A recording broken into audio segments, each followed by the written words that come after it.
Hey there everybody, it's Ram here once again, and welcome to Exodus episode 7. Now, if my voice sounds a little bit weird, I apologize. I've got a cold, so I mean, there's not a ton that I can really do about that. But actually getting to the mission that we've got here, this is our really long-term mission that I think I alluded to in the last episode.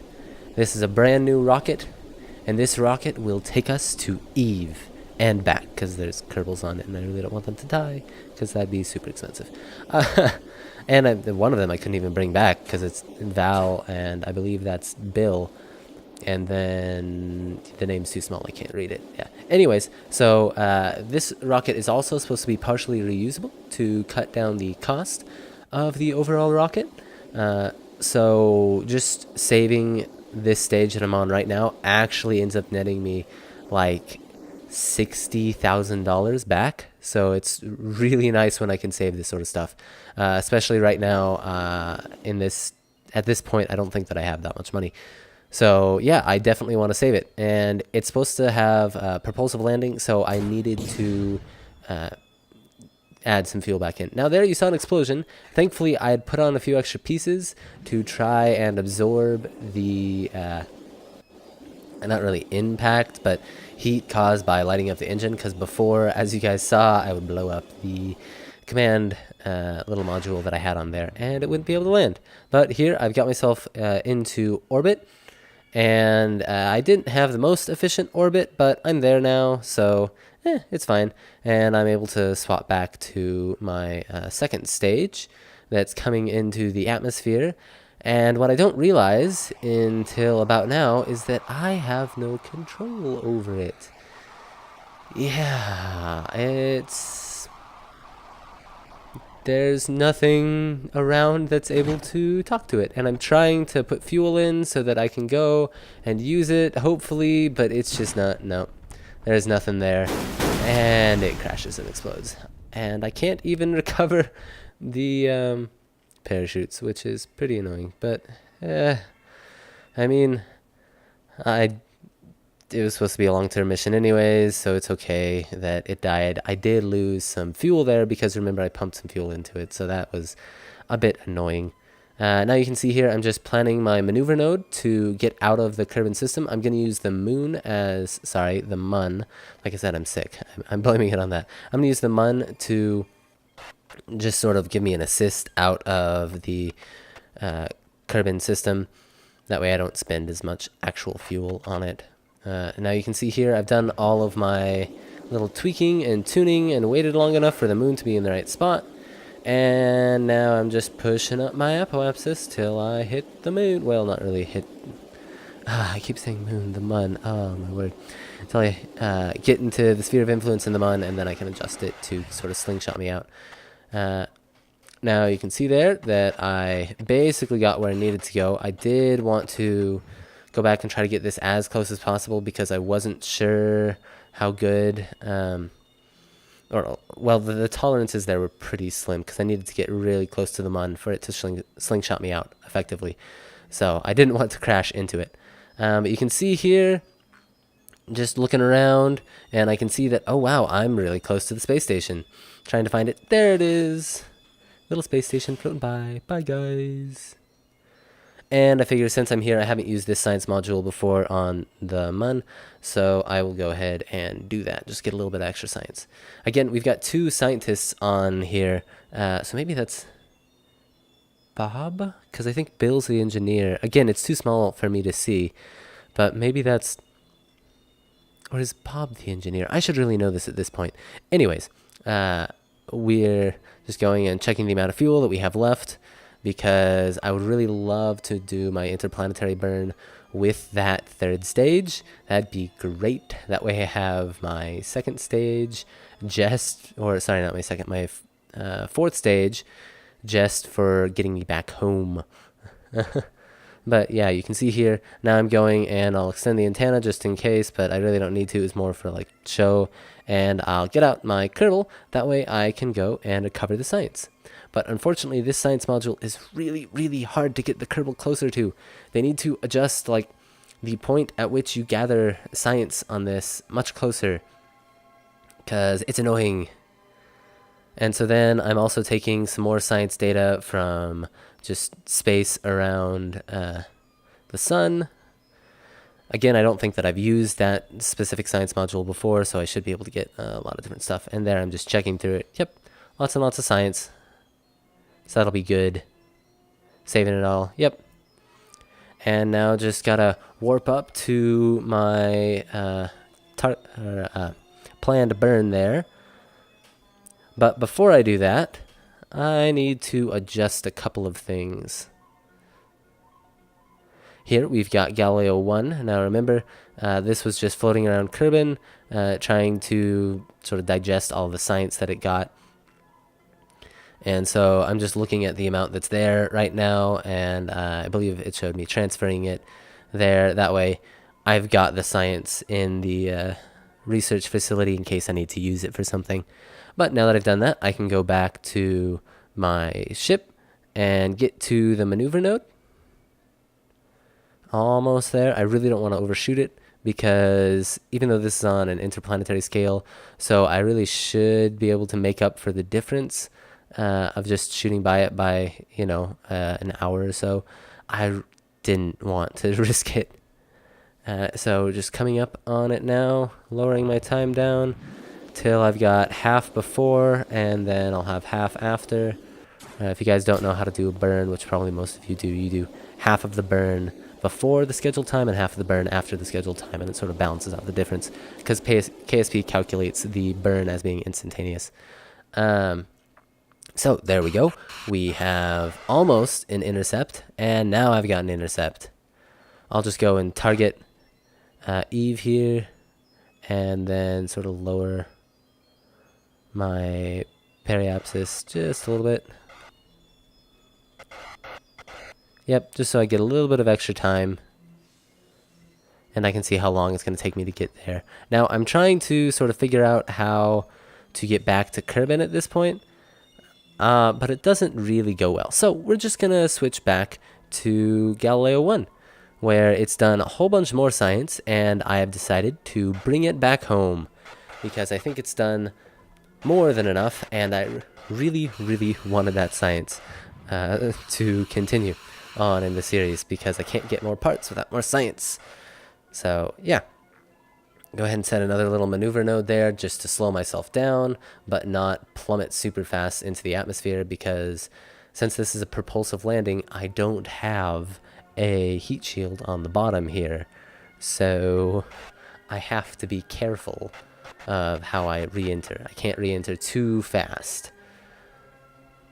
You can see there I get my maneuver node set up and turn on the SAS so I don't go flying, and just, burn away some of that speed until it's all gone.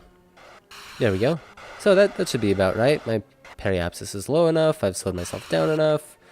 Looks like it'll work there. Just decide to lower myself a little bit more and transfer the crew, because if I need to, I can just jettison the command pod and the Kerbals will return safely.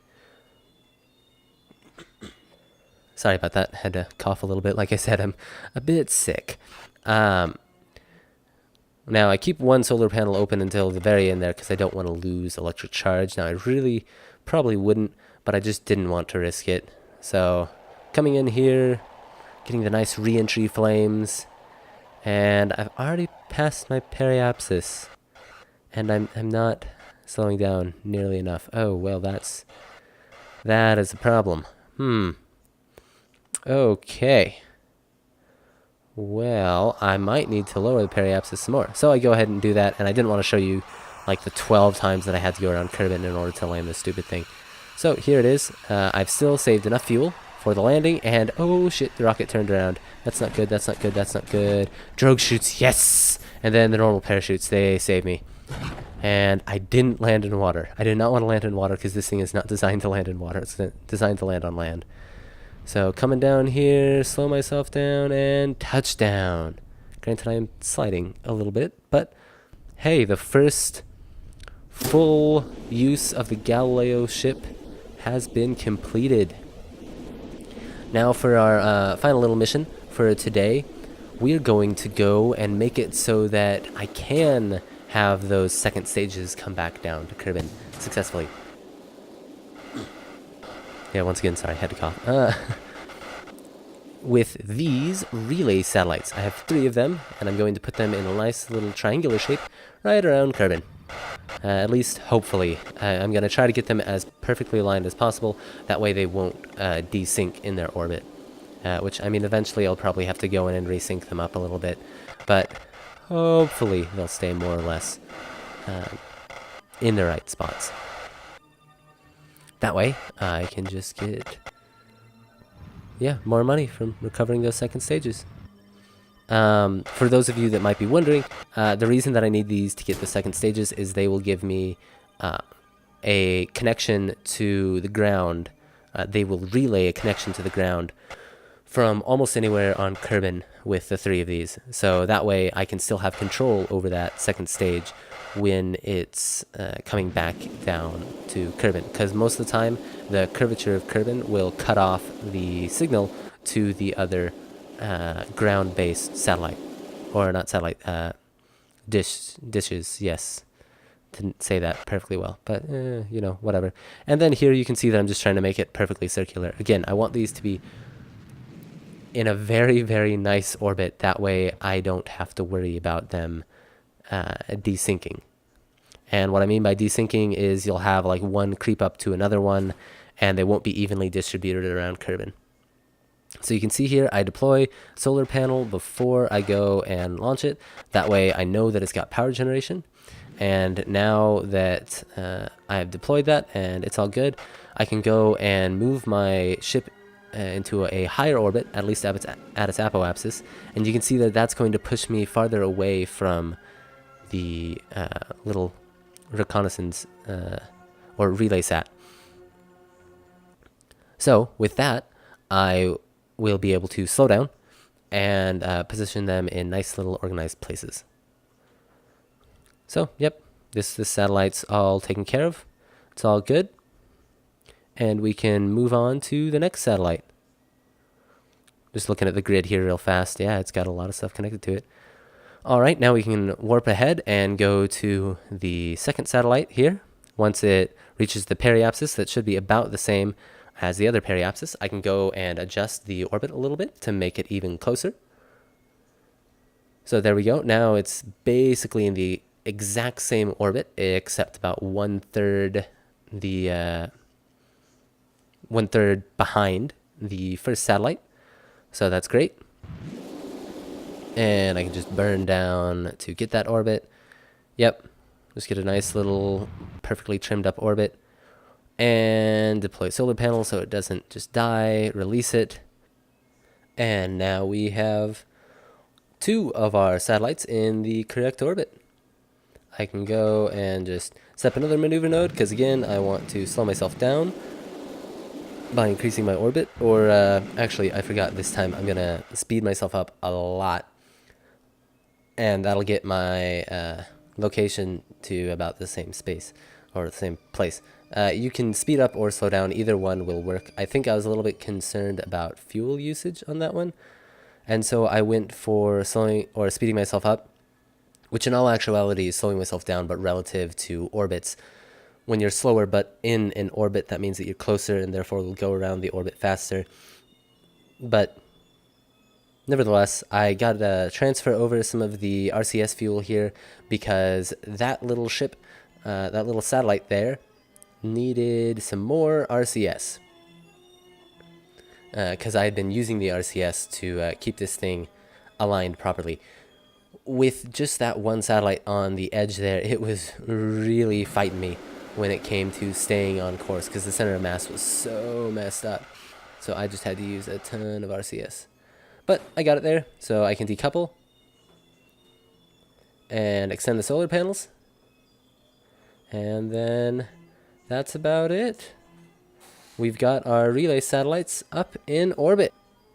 But if you notice, that satellite isn't quite in the right spot.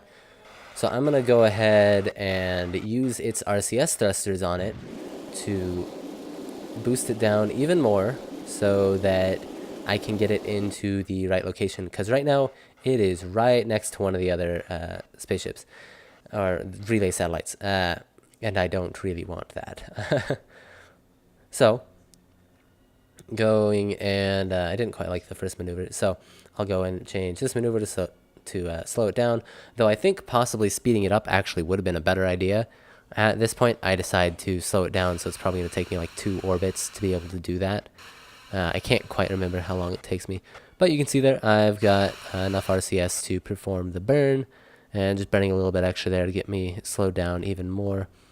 And then I'm just checking out my food that's left. So that's going to be it for this episode. That satellite does get into the correct orbit, I promise you. But I will just see you guys next time. If you enjoyed the video, go ahead and leave a like. If you want to see something else, leave a comment down below. And go ahead and check out some of the other stuff on WarX. Thanks for watching, guys. Bye.